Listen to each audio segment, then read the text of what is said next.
Hey, Annalisa here. I've been kind of slacking on the tarot card pulls, and we've had a lot happen astrologically, so I thought it would be fun to jump on here and pull a card for each sign of the zodiac for Gemini season. It's the day after the Sagittarius full moon that we had yesterday, so what I'm going to do is pull a card that represents an energy that each sign is supposed to work on through these next few days at the beginning of Gemini season and kind of the energy frequency of the Sagittarius full moon. So I'm kind of trying to cover both things. And then I'll probably do a separate video later on next week for tarot pulls for Jupiter in Gemini, because we just had that shift as well.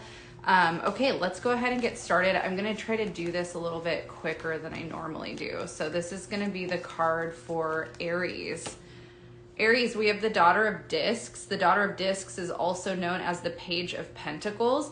This card is asking you to be open-minded to being more of a student when it comes to your material world right now. This could have to do with your health and wellness journey. This could have to do with your finances, anything that you're actively pursuing in the material or the physical world.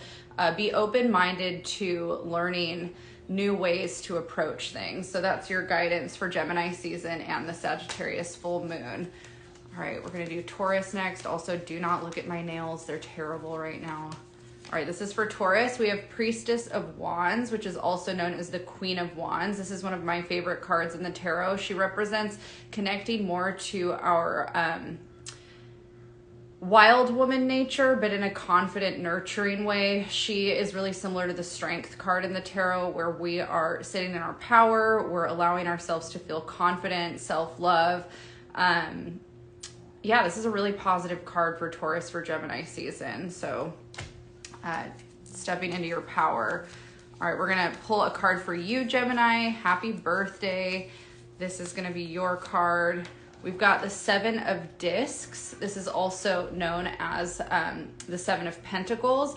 This card, sometimes we feel like we're in a little bit of a limbo period when it comes to what we're trying to manifest physically.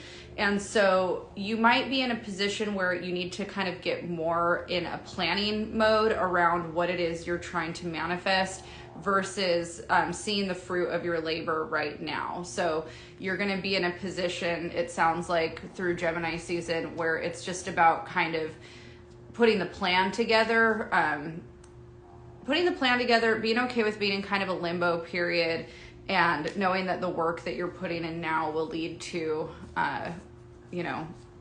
what you're hoping to manifest in the physical. But I don't think that Gemini season is really about physical manifestations for you so much as it is putting the strategy into place. Gemini's great for strategizing.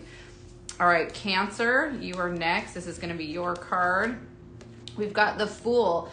The Fool is a card that represents being open-minded to approaching life with curiosity. You are wiping away an identity, and you're not operating from the ego during Gemini season. You're stripping the ego down and exploring with more of a state of wonder, or at least that's your guidance. You need to start exploring life with more curiosity and more in a state of wonder, poking life and seeing what things do versus projecting what you think you know about life or what you think things should be like. You're just more in a state of being open to whatever presents itself to you and having a playful nature about it. All right, Leo, this is going to be your card. We've got Four of Wands. This is actually a card that's ruled by Leo, and it represents being in a place of celebrating your family, your friends, anything that is currently in your life that's going well that you can have a lot of gratitude for. This is a card that represents being grateful and open to that joyful energy that Leo can possess. I don't know why I'm getting caught up on my words, but it's a card of celebration. It's a card of celebrating the good that you have in your life. So that's the guidance for Leo. It's a good card, especially since Leo is the ruler of that card. Okay, we've got Virgo next. Virgo, we have Temperance. This card is ruled by Sagittarius, and this is a card that's really great for the full moon energy that we just had yesterday. In Temperance, we're stepping into the understanding that we know that we have the power to create the life and the world that we want to live. We know that we are weaving and creating our life with every choice that we're making. And in temperance, we're doing it in a mindful way.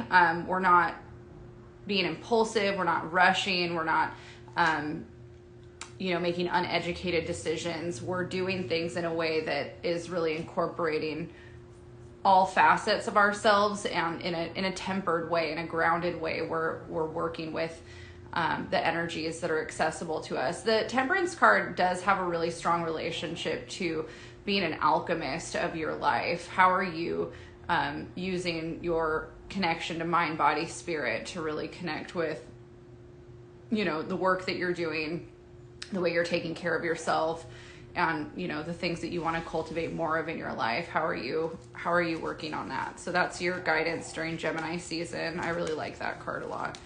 All right, so this is going to be for Libra.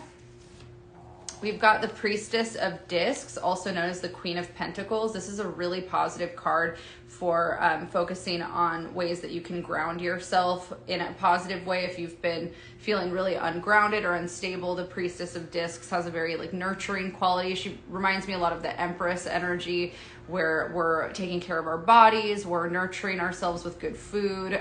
Maybe we're doing self-care exercises that help us feel more grounded in the physical. Our connection to the earth is highlighted here. Our connection to our mothers is highlighted as well.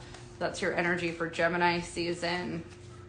All right, Scorpio, this is your card. We've got the Two of Pentacles. There's a lot of earth energy coming up today. Two of Pentacles, this is Jupiter in Capricorn, which we had a few years ago. I really enjoyed when Jupiter was in Capricorn. But the Two of Pentacles has a lot to do with having to figure out how we're balancing things in the material. So sometimes we might feel like we have certain decisions that we need to make, and we're at a crossroads with that, and kind of figuring out, how to strategize or be smart about the things that we're doing in the material, whether it's work related, health related, or financial. Those tend to be the themes with the Two of Pentacles. So you're going to be in a position where you're trying to balance your physical world more intentionally over Gemini season. All right, this is for Sagittarius, and we just had that full moon in your sign. Gemini is also the opposite of Sagittarius. So Gemini season is your polarity, which sometimes can feel ungrounding unless you're a Sagittarius that has some Gemini energy. Then it might feel a little bit more comfortable for you. So this is going to be your guidance during Gemini season. We have the Five of Wands. This is a card that's ruled by Leo, and it has a lot to do with feeling a sense of urgency around creativity and passion in whatever you're doing in life, whether it's an artistic project or the work that you're doing in the world. Has a very rat race kind of feeling, like we have to hurry up and fight to get to the top, or it's a very competitive energy as well. The guidance with this card, out of all the fives, I would say the Five of Wands can be the least harmful if you're using your competitive energy in a smart way, a grounded way that's not hurting other people. But if you're using your competitive energy to get ahead and it's at the expense of other people, you're hurting your relationships, you're hurting yourself, you're constantly in a place of feeling insecure, inadequate, jealous, then your guidance is, to reflect on why you feel this need to compete in this way. This card was really commonly drawn when I would do readings for people in the Bay Area, because it was such a rat race mentality up there. A lot of times with that card, I think people have to be reminded that there's enough for everybody, which, depending on what industry you're in, I guess that could be true or not. But yeah, I guess you're spending Gemini season reflecting on your relationship to competitive energy, creative competition, and whether or not that's really serving you. Sometimes the best person or people to be in competition with are just it's just yourself, just striving to be a better version of yourself, versus comparing yourself to other people. All right, we've got Capricorn next. This is going to be your card. We've got the Four of Cups. The Four of Cups is a card that's ruled by Scorpio, and this card has a lot to do with feeling a lack of fulfillment, a lack of emotional fulfillment. We might feel bored, and we might feel like we need to figure out what really ignites us again. So it looks like Gemini season for Capricorn is going to be a lot about reflecting on the areas of your life that you're not feeling emotionally satisfied with, And then, what do you need to do about it? How do you fill your cup with things that make you happy? So, maybe you need more creative energy in your life. Maybe there's something that you're working through emotionally that needs more of your attention. So that's going to be Gemini season for you. Aquarius, this is your card. We've got Eight of Cups. The Eight of Cups is a card that's ruled by Pisces. The eights represent changes taking place. The cups represent our emotional world. And the Eight of Cups, we know that there's something that we need to walk away from, and maybe we're having a hard time letting go. It's a card of letting go emotionally of something. So that's your card. So Gemini season for Aquarius is about letting go and embracing change. All right, Pisces, this is your card. You are the last one. We've got the Strength card. So the Strength card is ruled by Leo. This is a card where we are learning how to pull from within inner strength and courage to face whatever it is that we have going on right now. And that's going to be your card for Gemini season. All right. I am currently booking. Sorry, my dog is sick and he's got a coughing fit. I'm currently booking readings for June. If you look at my pinned, my poor dog. If you look at my I know, Bam Bam. It's okay, bud. Come here. It's okay. Let's go. Oh, no. He doesn't want me to pick him up. Well, I guess that's my cue to go. I'm booking readings for June. If you look at my pinned photos on my profile, I have the booking info. You can also click on the link tree in my bio, and that has my booking info as well. All right. Happy Gemini season. I'll see you guys soon.